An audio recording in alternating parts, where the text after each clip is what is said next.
Prezadíssimas irmãs, caríssimos irmãos, companheiros no ideal espírita, que esse momento divino da prece inicial, que essa paz, que essa serenidade, que a bênção do Mestre Jesus possa continuar se fazendo presente neste ambiente de paz e de amor, e que a partir desse momento todos nós, esse é o convite que fazemos, que todos nós possamos ser assim muito bem envolvidos, numa única finalidade, num único objetivo, que é a busca, a compreensão e o entendimento das palavras de Jesus.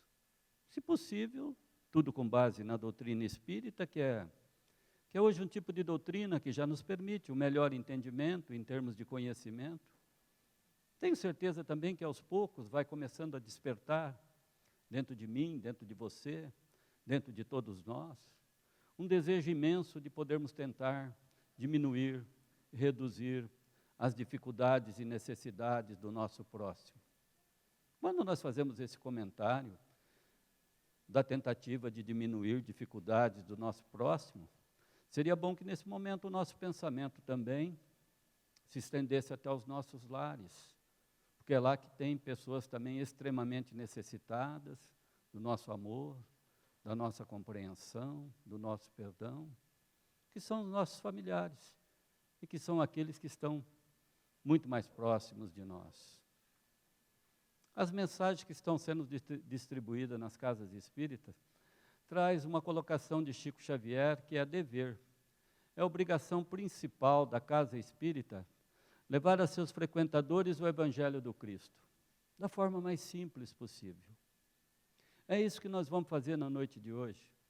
Evangelho de Jesus bem puro, de ponta a ponta, com palavras de fácil assimilação, para ver se a gente consegue, num esforço um pouco maior, tentar entender, compreender o significado dos seus ensinamentos, e quem sabe, um pouquinho mais de esforço, a gente possa também fazer aquilo que nós temos uma dificuldade imensa de fazer, que é realmente colocar em prática, lá na nossa família, nos nossos lares, no nosso trabalho e na nossa comunidade, os ensinamentos de Jesus. A bem da verdade, dizem os espíritos que nós somos igual diamante. Diamante é uma pedra muito resistente, e que aos poucos ela tem que ser lapidada, dá um trabalho danado, um esforço, mas no fundo aparece a luz. Então nós também temos essa luz dentro de nós, que é o amor, que é a compreensão, que é o perdão, e que é o assunto de hoje também, a fé. Mas temos dificuldade de fazer isso brilhar, porque é muito difícil, é muito trabalhoso. Então vamos ver se nessa noite nós conseguimos, principalmente no item aí, fazer fluir, fazer brilhar essa luz, que é a nossa fé, que é um poder, que é uma força, que é uma energia que trazemos dentro de nós, sabemos que temos, mas temos dificuldade também de colocar em prática com os nossos objetivos a nosso favor. O assunto se divide em 3 partes, sabe? No primeiro momento, nós vamos até onde tudo isso aconteceu. Depois nós vamos fazer uma tradução das palavras, porque Jesus falava no antigo aramaico e eram várias etnias, várias tribos. Era difícil Jesus fazer as pessoas compreenderem naqueles tempos que ele queria dizer. E num terceiro momento, a quem melhor interpretou o Evangelho do Cristo. Várias pessoas interpretaram o Evangelho de Jesus, várias religiões. Mas igual Allan Kardec, esse é o melhor, mais profundo. Então vamos lá. Faço um convite a todos nós para que possamos fazer uma viagem no tempo. Não é muito, não. Menos de 2000 anos. Nós vamos então agora até o ano 31 da era cristã, onde tudo isso aconteceu. Na região da Galileia. Jesus começou a viver ali num povoado, numa vila, pessoas simples, humildes, pescadores, Cafarnaum. Jesus tinha o hábito de pelo menos 2 a 3 vezes por semana. Ele se levantava de madrugada, bem cedinho, e se dirigia até o monte, até a montanha que tem ao lado do lago de Genezaré.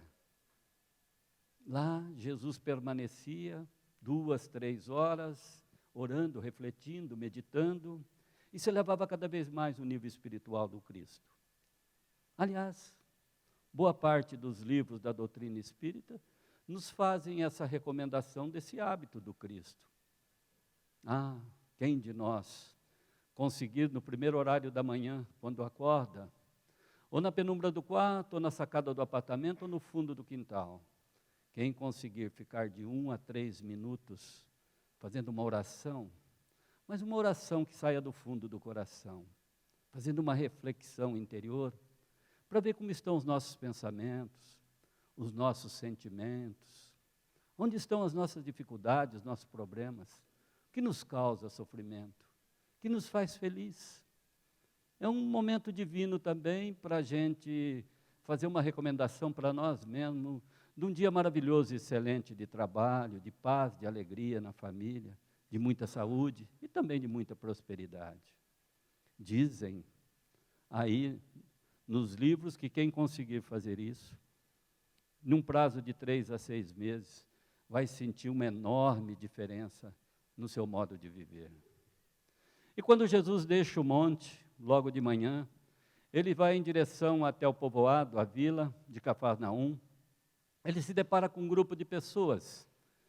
E nesse grupo de pessoas, um senhor se ajoelha e diz assim para Jesus: Mestre, cure o meu filho. Meu filho anda num estado lunático. Ele está dando cabeçada na parede, se joga no chão, se joga na água. Eu não sei mais o que fazer com ele. Quando aquele senhor diz a Jesus, meu filho está num estado lunático, em outras palavras, aquele menino encontrava-se completamente obsidiado. Aquele menino encontrava-se completamente influenciado por entidades inferiores do plano espiritual.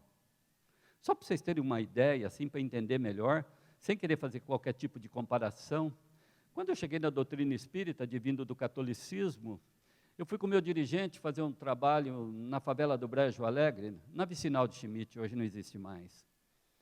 E quando nós chegamos lá, entramos num barraco, uma senhora falou assim para o meu dirigente: Seu Francisco, cure a minha filha. Ela usou, em pleno século XXI, as mesmas palavras que aquele senhor usou na frente de Jesus no ano 31. Aquela senhora falou assim: minha filha faz 2 dias que está debaixo da cama, não quer se levantar daí nem para tomar banho, nem para comer alguma coisa, para almoçar, para jantar. Eu não sei o que fazer também. Ele pediu que eu empurrasse a cama, deu para ver o olhar tristonho, acabrunhado da menina. Ele pediu que colocássemos numa posição de vibração, como se estivesse dando um passe. Em poucos minutos ele conseguiu doutrinar os espíritos que influenciavam aquela menina. A menina abriu os olhos, olhou para a mãe e disse: mamãe, eu quero comer alguma coisa, eu quero tomar um banho. Estava curada. Eu, sem entender muita coisa, catolicismo, eu achei um fato completamente diferenciado. Também caracterizei como um milagre. Estou contando isso para que a gente possa entender, compreender o ensinamento. Porque se hoje, em pleno século XXI, tanto na codificação, como em outras religiões também, pessoas bem espiritualizadas, bem preparadas, com conhecimento, têm condições de realizar esse tipo de cura, de trabalho, de atividade. Imagine isso para Jesus. Café com leite, mamão com açúcar. Jesus não teve dificuldade nenhuma. Em poucos minutos ele também doutrinou os espíritos que influenciavam aquele menino. O menino ficou bom. O pai, todo feliz, abraçou ele. Agradeceram a Jesus e se retiram, plenamente felizes. Aquele grupo de pessoas que estavam ali, sem conhecimento nenhum do que seria isso, também caracterizaram como um milagre. Mateus registrou no seu Evangelho 17:14, como mais um milagre efetuado pelo Cristo. As pessoas se dispersam. Jesus olha para os seus 3 apóstolos, apóstolo Pedro, o Tiago e seu irmão João, os que ficavam mais perto do Cristo naquela época. Ele diz assim para os 3, olha, eu me lembro desse senhor, ele já esteve comigo há uns dias atrás, mas o menino não estava presente, me falou que tinha um filho muito doente. Eu pedi para vocês 3 irem até a casa desse senhor. Vocês foram?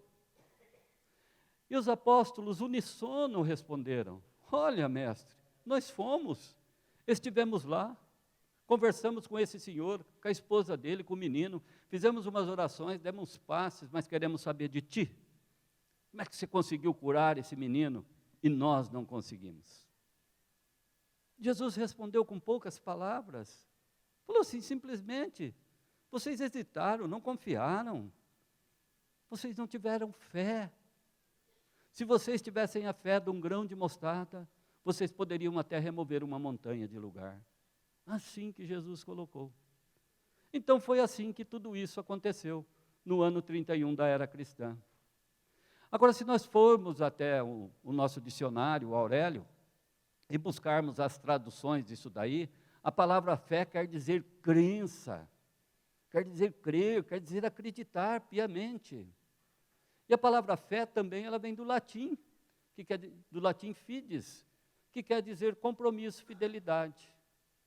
Mais ou menos assim. Se temos um sonho, se temos um projeto, se temos algo a fazer na nossa vida, uma vontade, um desejo, e nós assumirmos o compromisso com fidelidade de realizar aquilo que desejamos, notadamente, teremos 100% de sucesso. Em outras palavras, se nós também tivermos qualquer tipo de dificuldade, qualquer tipo de problema na nossa vida, de obstáculo, e nós buscarmos uma luz, um caminho, algo que possa resolver a situação, e nós acreditarmos realmente, se tivermos crença naquilo que vamos fazer, naquela luz, naquele caminho, naquela ideia, e nós trabalharmos para isso com perseverança, também as possibilidades de darem certo são de 100%. Então, fé quer dizer isso, acreditar, crer, compromisso, fidelidade, perseverança. Jesus colocou assim, a fé do tamanho de um grão de mostarda. Mostarda é isso que vocês estão imaginando mesmo. É aquele condimento amarelo que quando você vai comer um cachorro quente, serve como acompanhamento. Mas antes de ser processada, é um grãozinho pequeno, muito pequeno.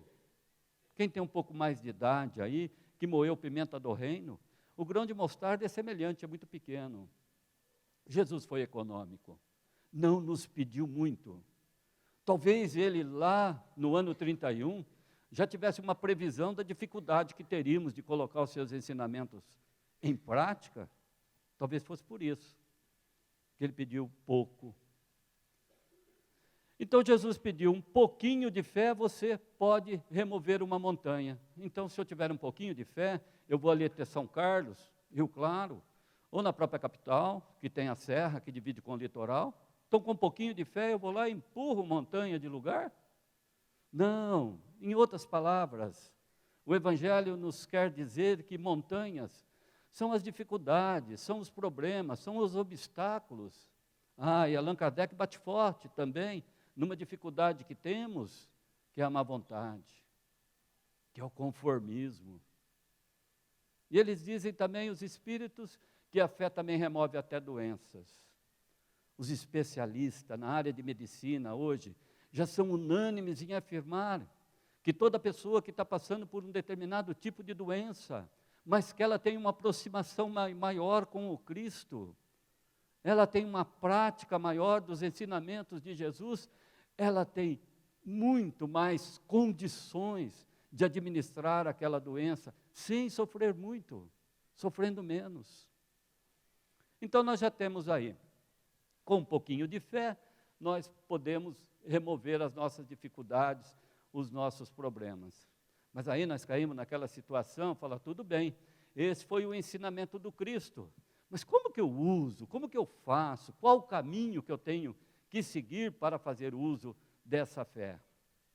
Aí nós vamos até a doutrina espírita, e os espíritos nos dizem que para a gente ter mais fé, começar a acreditar mais em nós temos dois caminhos a seguir. Um é acreditar em Deus, e a outra é começar acreditando em nós mesmos, que nós temos essa energia, essa força, esse poder superior dentro de nós.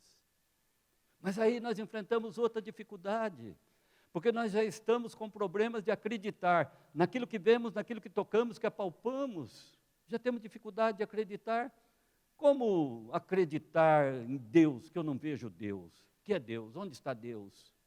O que seria Deus? Allan Kardec também teve essa mesma dificuldade que nós temos hoje. E na questão de número 4 do Livro dos Espíritos, ele pergunta, tudo bem, eu tenho que acreditar em Deus para colocar em prática essa fé, esse poder que eu tenho dentro de mim, mas onde está Deus?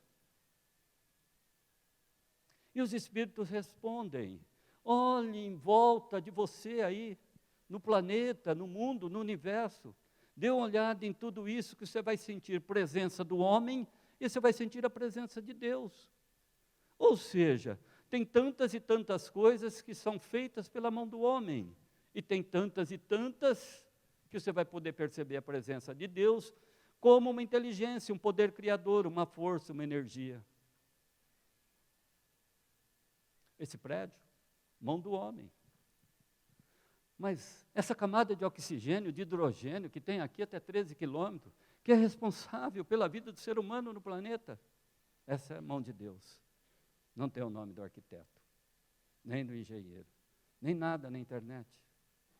Se formos ali, até Foz do Iguaçu, ali nós temos a usina de Itaipu, mão do homem. Sabemos até a quantidade de concreto que foi usada. Mas se olharmos no centro do planeta Terra, tem um eixo imaginário, que é responsável pelo movimento de rotação. Ou seja, a Terra, nesse momento, está girando em torno dela mesmo em 24 horas, precisamente sem nunca ter atrasado um segundo. Se não houvesse esse eixo imaginário, poderíamos sofrer um tranco agora e ficaríamos somente do lado da noite, e os nossos irmãos japoneses somente do lado do dia. Não haveria vida no planeta também após 6 meses. Quem é que colocou esse eixo? Presença de Deus. Divaldo Franco tem uma palestra que ele nos conta 10 situações que podemos observar claramente a presença de Deus. Por questão de tempo, ficamos nessas 2. Mas se nesse momento todos nós, consultássemos o nosso íntimo mais íntimo, nós iríamos poder observar o divino sagrado, nos falando, se expressando dentro de nós, o que devemos fazer, como fazer, e como proceder na nossa vida. A bem da verdade, Deus deixa de ser um rei que fica castigando o ser humano, e Deus passa a ser um verdadeiro consultor estratégico, um parceiro nosso, que vive ao nosso lado, nos indicando, nos dizendo o que fazer, como fazer. É claro que dentro do nosso livre-arbítrio, da nossa dificuldade, das nossas imperfeições, nós ainda muitas vezes caminhamos pelo caminho errado. Se eu imprimo uma velocidade maior no meu carro, aonde tem um mínimo de 60 por hora, e eu causo um acidente, eu não posso culpar Deus. Foi um processo de escolha da minha parte, eu que errei. Como também muitas vezes que eu faço um projeto na vida, eu trabalho e alcanço o resultado, eu também não posso falar que foi Deus que me presenteou. Não, pelo contrário, foi esforço meu. Então, a bem da verdade, nós temos que deixar completamente de lado um mito, uma mítica, que trazemos dentro de nós de gerações em gerações, de que Deus que é um velhinho muito bem vestido, de barba branca, de cabelo branco, sentado num canto do universo, com um cajado na mão, olhando os nossos defeitos, o que fazemos de certo e o que fazemos de errado. Não, Deus não é um homem, Deus não é um santo. Allan Kardec, com extrema inteligência, com extrema sabedoria. O Livro dos Espíritos tem 1017, 1018 ou 1019 questões, de acordo com a obra. Mas eu não vejo espírito, não sinto espírito. Mas acredito que Allan Kardec escolheu como sendo a questão número 1, por acreditar que seria mais importante.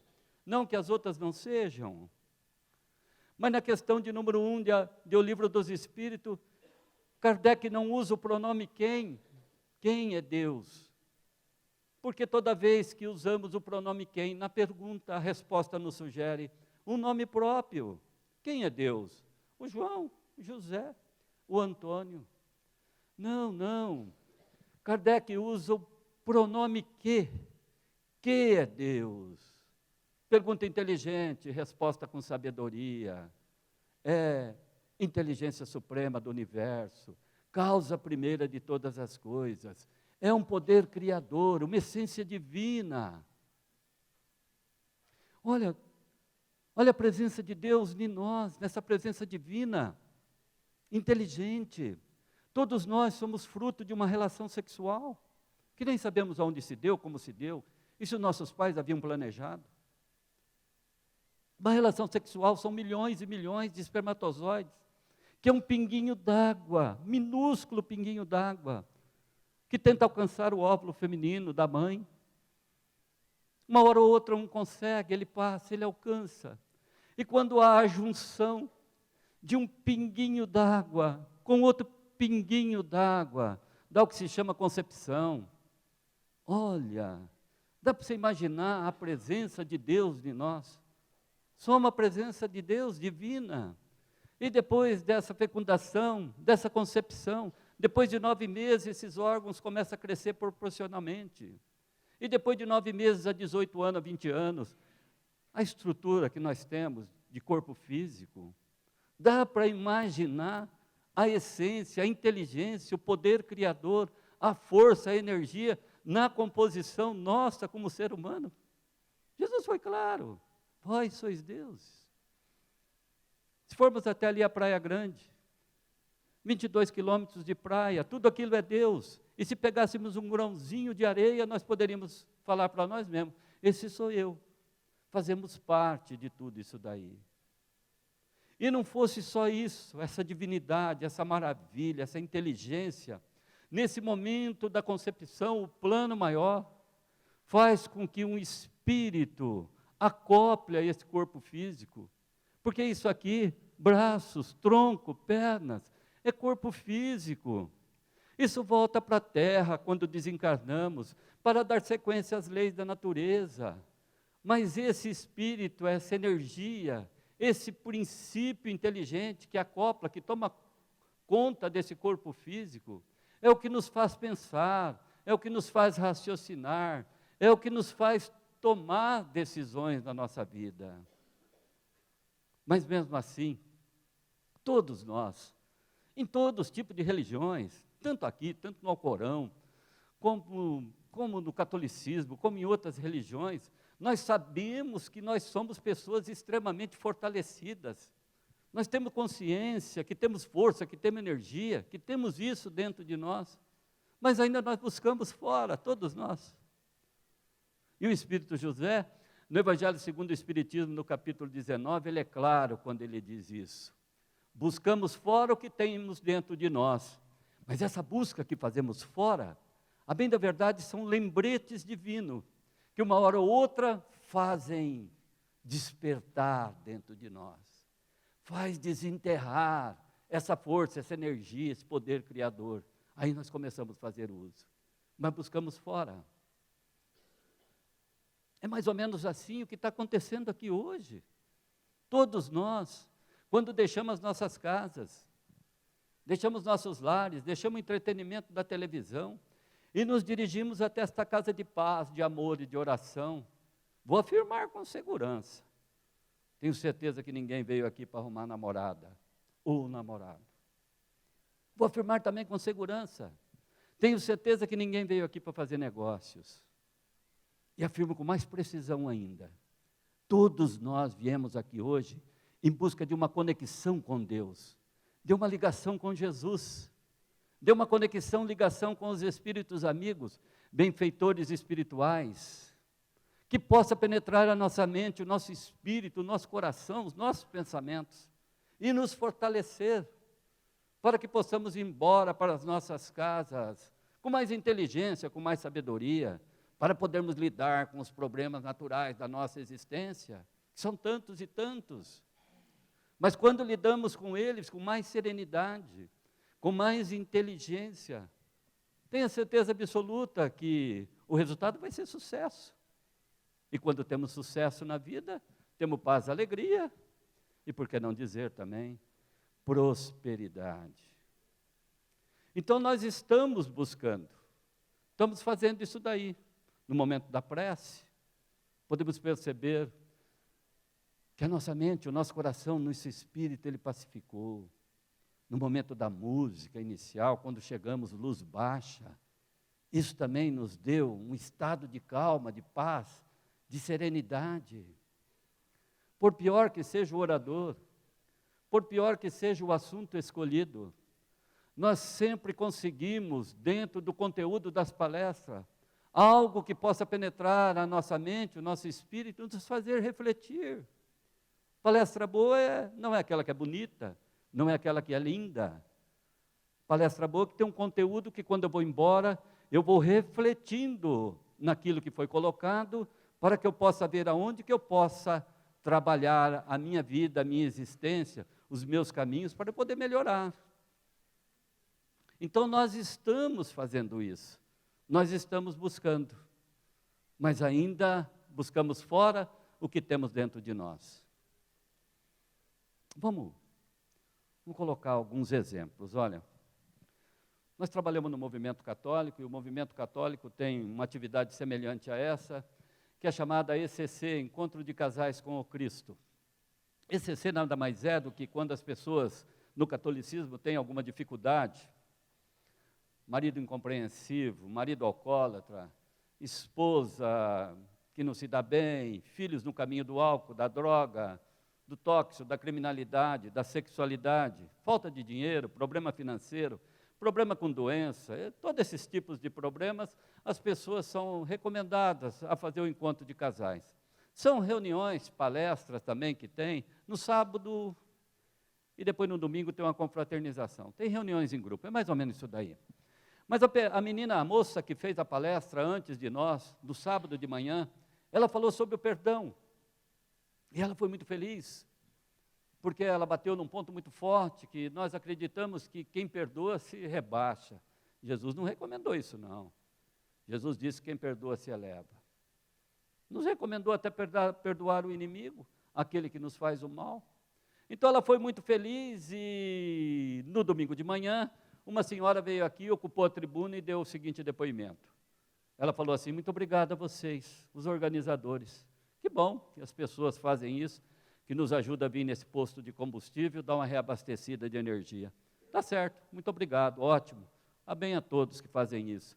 Aí ela falou assim: muito obrigado a Deus. Ela agradeceu a Deus. Aí ela colocou o problema. Ela falou assim: eu moro numa casa pequena, um apartamento de 43 metros quadrados. Meu marido, mas meu marido viaja, nem fica em casa. Fico eu e minha filha de 17 anos. Se damos muito bem, nos amamos. Mas há 15 dias atrás, por causa do namorado dela, nós tivemos uma discussão. Isso gerou um clima de ódio, de agressividade. Ficamos 15 dias sem conversar. Aí ela falou assim: imagine vocês, por uma mãe, uma filha de 17 anos, ficar numa casa bem pequena, sem poder conversar. Ela falou assim: sofri muito. Passei dificuldade financeira 10 anos atrás, de ficar 90 dias dependendo da caridade, das entidades beneficentes, e dos meus amigos e dos meus parentes. Mas a dor de ficar sem conversar com a minha filha foi muito maior do que aquela. Ela falou: mas graças a vocês, graças a Deus, no conteúdo da palestra aí eu me enchi de energia, voltei para casa no sábado à noite e enfrentei a dificuldade. Cheguei na minha filha, falei: filha, vem cá, eu sou tua mãe, eu te amo. Você é minha filha, você também me ama. Se eu te ofendi, eu te peço perdão, mas me dá um abraço. Quero viver em paz com você, quero ser feliz com você. Vivemos só nós duas aqui, vem cá, esqueça. A filha abraçou e elas voltaram ao bom relacionamento da família. Ela falou assim: agradeço a vocês, tudo bem, buscamos fora. Lembretes divinos que nos desperta, nos desenterra dentro de nós a força e a energia. Agradeço a Deus. Não. Ela não terceirizou essa dificuldade, esse obstáculo, esse problema para mim resolver. Foi ela que se encheu de força, de coragem, de determinação, e foi lá, enfrentou a dificuldade e conseguiu resolver. Isso é fé, isso é compromisso, isso é fidelidade, isso é disposição, isso é buscar, isso é enfrentar a dificuldade. Nós fizemos essa palestra no Francisco de Assis, e um senhor que estava presente lá no dia, presidente da Associação Antialcoólica, nos convidou para fazer essa palestra final numa turma que ia fazer o juramento depois de 6 meses. 30 deles começaram o tratamento há 6 meses atrás, para deixar o vício da bebida, alguns até da droga também. E quando eles fizeram o juramento lá em frente, só 15 fizeram o juramento, os outros 15 não. Qual a diferença que tinha essas pessoas que deixaram o vício da bebida, aqueles 15, com aqueles 15 que não conseguiram deixar? Em termos de seres humanos, a mesma coisa. A única diferença foi a determinação, foi a fé, foi a confiança, foi o compromisso, foi a crença, foi realmente acreditar na possibilidade.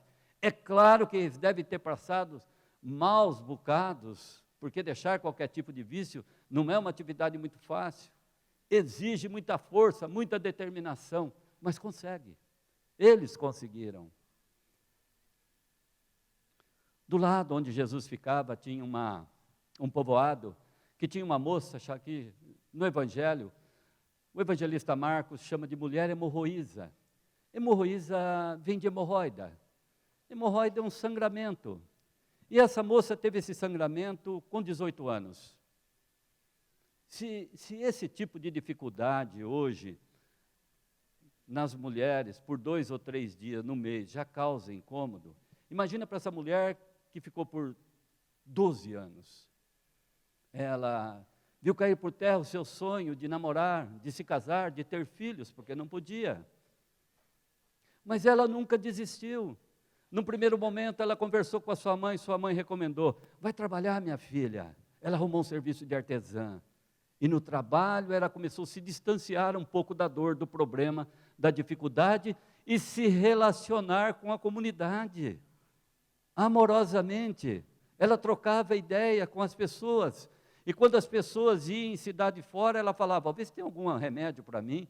Naqueles tempos, a medicina era muito parca, nem existia naquele tempo. Mas ela nunca deixou de lutar.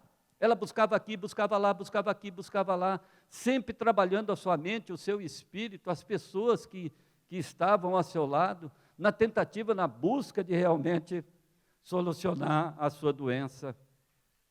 Até que certa vez ela ouviu falar de Jesus, que Jesus ia deixar a região da Galileia e ia até Jerusalém, notadamente iria passar pelo povoado que ela vivia. Ela logo de manhã se postou na encruzilhada e ficou esperando.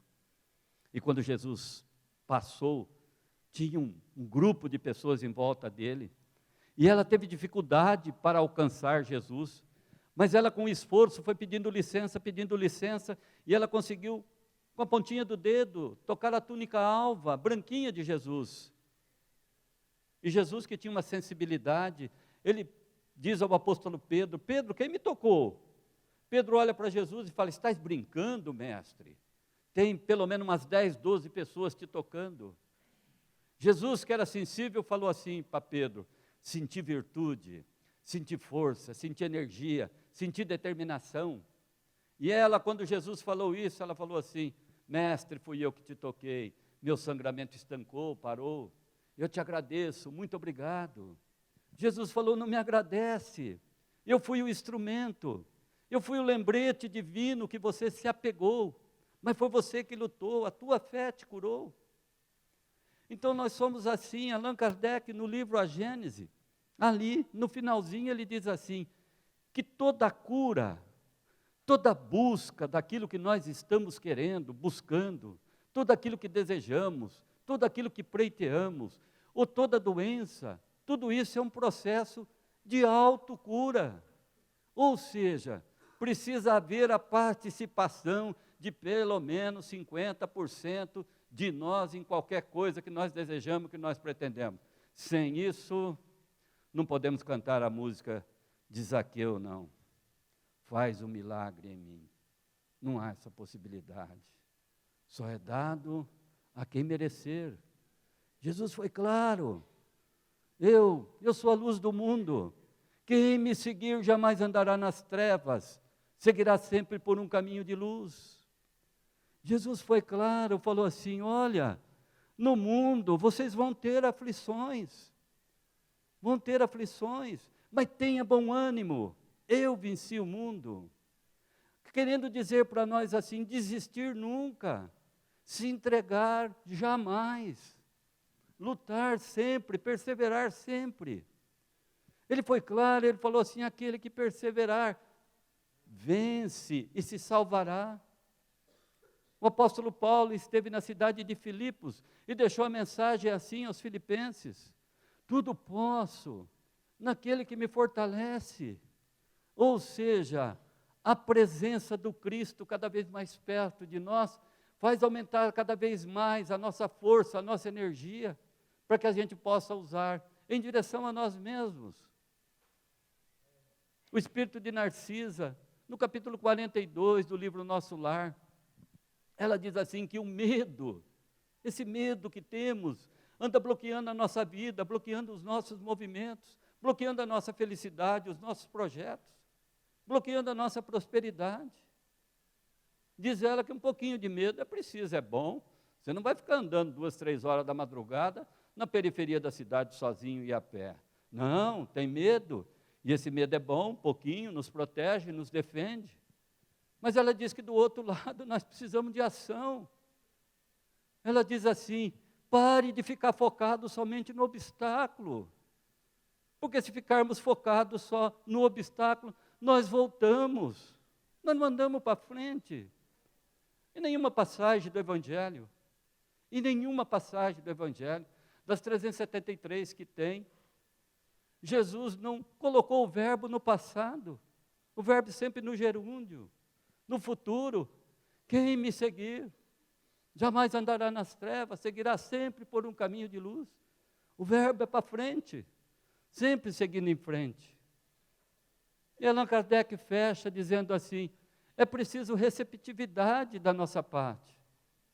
Nos 3 casos, houve receptividade das pessoas. Aquela mulher que retornou ao relacionamento com a filha, houve receptividade da parte dela. Aqueles 15 que deixaram o vício da bebida e os outros não deixaram, houve receptividade deles. Aquela mulher hemorroísa, que também foi curada, houve receptividade da parte dela. Num domingo de manhã, o apóstolo João encontra com Jesus, triste, e fala, mestre, por que está triste? Curamos 10 leprosos ontem, você está triste? Jesus fala, não, João, não 10, 1. João fala, não, mestre, eu contei, eram 10. Jesus fala assim, mas só um que foi curado. Porque somente um seguiu os ensinamentos que nós dizemos. Vai e não peques mais. Porque os outros 9 estão lá na taberna, bebendo, cheio de lugares muito impróprios para a boa conduta do ser humano. Esses, a doença vai retornar. Somente um teve a receptividade, os outros não tiveram. O espírito de Narcisa também diz que, independente da nossa idade, se temos 15, 30, 45, 60, 75, 90 ou 105 anos, todos nós já enfrentamos dificuldades na vida, todos nós já tivemos obstáculos, e nós já superamos, nós vencemos. Por que ficar focado nesse obstáculo agora com medo de que não vamos vencer, não vamos acreditar, não vamos superar? Nós já aprendemos a gatinhar, nós aprendemos a escrever, ler, falar, nós aprendemos a andar. Quem tem 30 anos, tem uma família, já conseguiu casar, tem a esposa, tem o marido, ou tem filhos, ou tem um carro que comprou com 48 meses, sei lá, 72, ou construiu uma casa, ou comprou pela Caixa Econômica, mas houve a participação da pessoa, teve dificuldade para chegar até onde chegou, mas venceu, superou. E nós somos assim, com essa possibilidade, com essa força, com essa energia.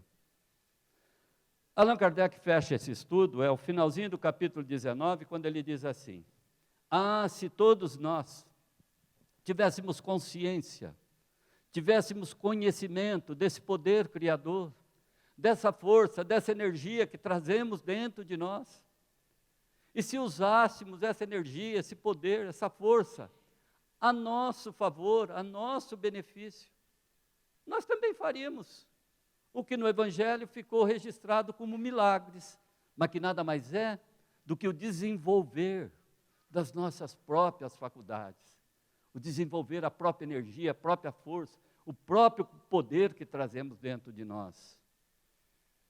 Haroldo Dutra, um dos melhores interpretadores do Evangelho do Cristo, ele diz que seria muito interessante, seria muito reconfortante pensar nisso. Ele completa dizendo que seria de extrema sabedoria, de extrema inteligência da nossa parte, quem conseguir fazer realmente essa reflexão, essa introspecção. Porque vai poder perceber, quem fizer isso, que nós somos muito mais que corpo físico, que nós podemos muito mais, que nós sabemos muito mais. E tem uma vantagem enorme, não precisa pagar nada para ninguém, isso é totalmente de graça. Desejo a todos que a partir de hoje possamos estar mais com Jesus, olhar mais para Jesus, e que quem sabe, amanhã, no amanhecer de um novo dia, todos nós possamos ter consciência dessa força, dessa energia que está dentro de nós, e que possa ser a nossa principal companhia. Assim vai ser, assim será, que assim seja.